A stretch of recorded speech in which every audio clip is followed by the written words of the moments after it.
사람이? 좋댔다.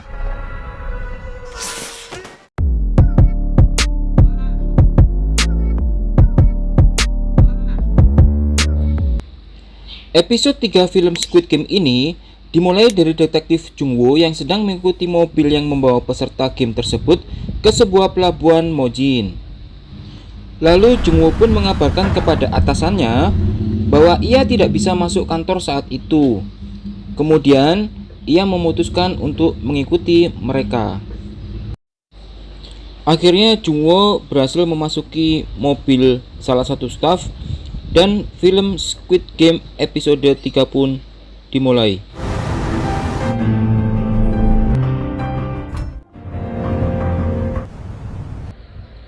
Saat di dalam kapal, terlihat para staf dari game tersebut sudah bersiap-siap untuk memulai tugasnya.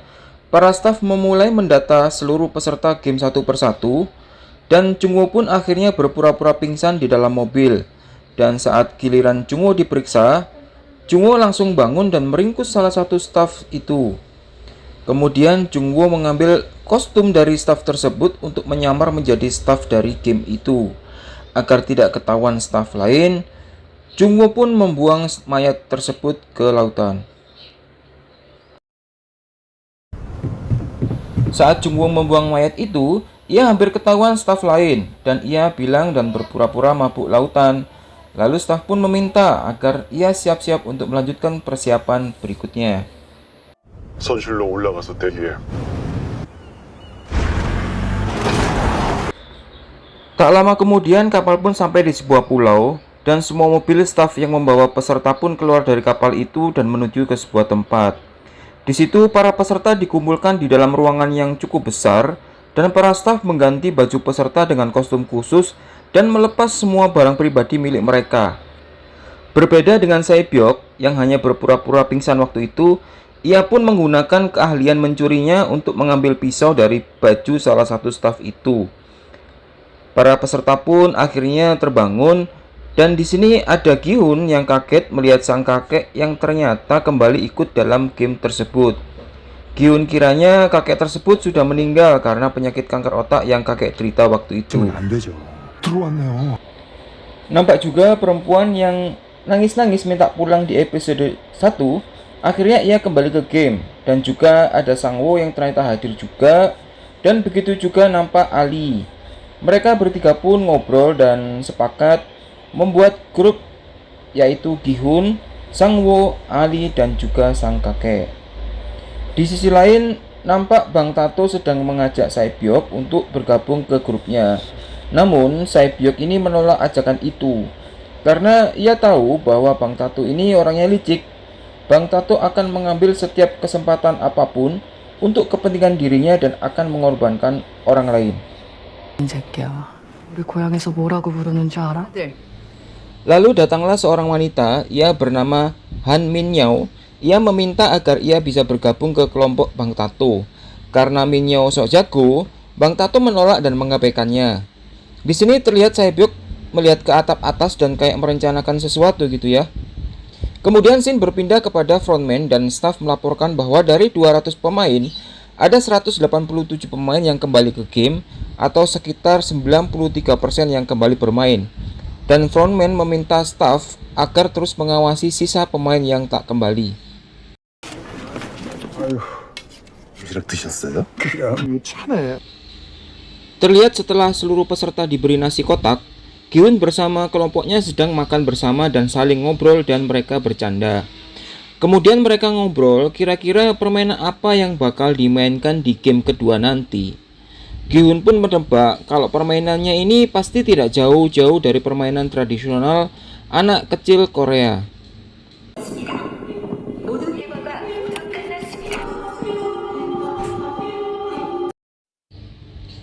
Scene berubah kepada Jung-woo yang masih menyamar menjadi staff. Ia pun sedang kesulitan mencari kamar dan kebingungan. Dan terlihat ada salah satu staff yang curiga saat itu. Setelah Jung-woo masuk, ia membaca aturan yang tertempel di dalam kamar, yaitu selalu memakai topeng saat berada di luar ruangan, dilarang bicara tanpa izin, dan dilarang meninggalkan ruangan tanpa izin. Di kamar itu juga sedang dalam pengawasan CCTV.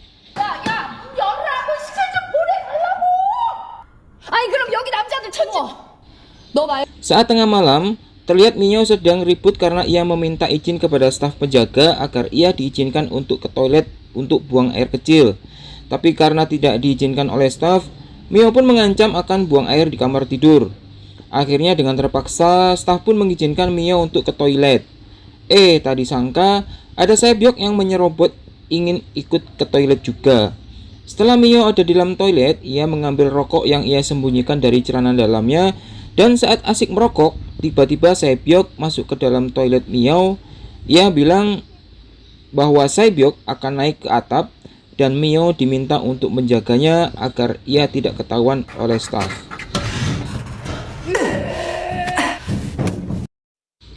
Dari atap itulah terlihat para staf sedang melelehkan gula dalam jumlah yang sangat banyak. Entah buat apa ya gula sebanyak itu.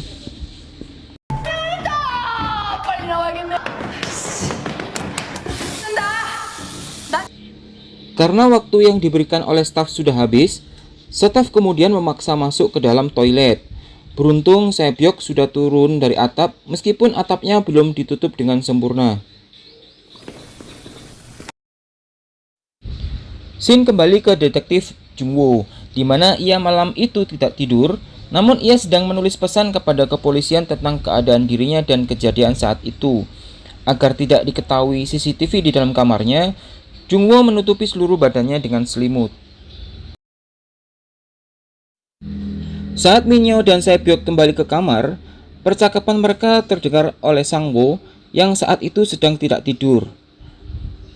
Pagi pun tiba, di mana semua bersiap untuk sarapan. Namun Minyo masih penasaran dan tanya kepada Sae-byeok atas apa yang ia lihat semalam di atas atap. Sae-byeok hanya menjawab bahwa ia hanya melihat gula yang sedang dilelehkan dalam jumlah banyak. Dan di sisi lain Jung-woo pun bersiap menyamar kembali dan semua staf pun berkumpul untuk bersiap-siap. Kemudian staf bertugas membagikan sarapan roti dan susu kepada seluruh peserta. Dan saat peserta itu sarapan, tiba-tiba terdengar suara sirene bahwa permainan kedua akan segera dimulai. Di tengah jalan pun Sang-woo menghampiri Sae-byeok dan menanyakan atas apa yang semalam ia lihat. Sae-byeok menjawab yang dia lihat hanya sebuah gula yang sedang dilelehkan.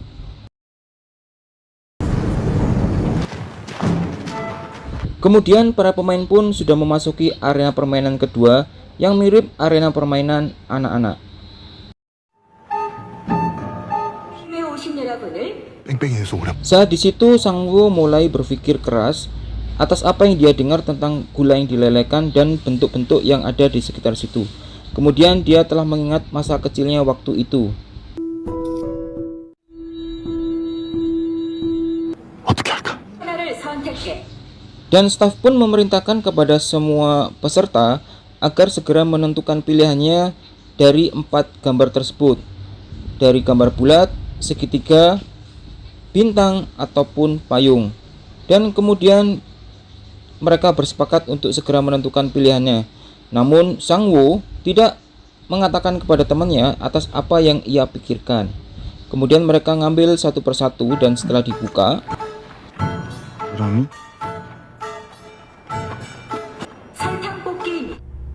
좋댔다. ternyata apa yang dipikirkan oleh Sang-woo tidak salah. Permainan kedua ini adalah permainan gulali. Dari bentuk gulali yang sudah dipilih masing-masing peserta, harus bisa memisahkan bentuk asli gambar tersebut tanpa mematahkannya. Harus selesai dalam waktu 10 menit dan menggunakan jarum. Hal ini tentunya mudah bagi pemain yang memilih bentuk bulat, kotak maupun bintang. Tapi tidak dengan Gi-hun yang sudah terlanjur memilih bentuk payung. Karena bentuk payung sangatlah sulit. Para pemain pun memulai permainan ini. Sae-byeok yang memilih bentuk segitiga mulai fokus untuk memisahkan tiap bagian. Sang-woo pun dengan mudah memisahkan bentuk segitiga tapi dengan perasaan gemeteran. Ali pun fokus sedikit demi sedikit memotong bagian bentuk lingkarannya, dan sang kakek juga sangat hati-hati dalam memisahkan bentuk bintang. Namun terlihat Gi-hun dengan perasaan cemas, dia sangat kesulitan memisahkan bentuk payungnya tersebut dan dia memotek satu bagian sedikit demi sedikit dengan perasaan gemeteran.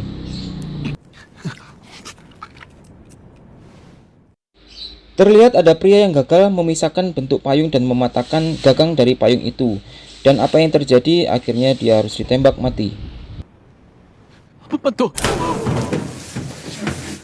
Pria itu pun langsung tewas. Dan juga ada seorang wanita yang gagal memisahkan bentuk lingkaran dan ia pun harus tewas terbunuh.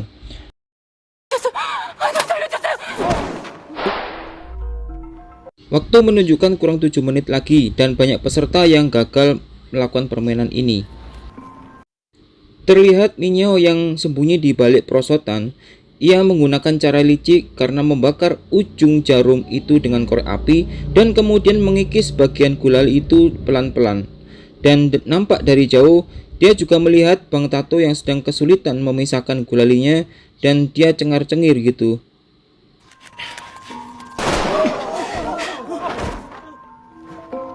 Di sini terlihat ada pemain berkacamata yang berhasil memisahkan bentuk segitiganya. Begitupun juga dengan Saebyok yang sudah berhasil memisahkan bentuk segitiga.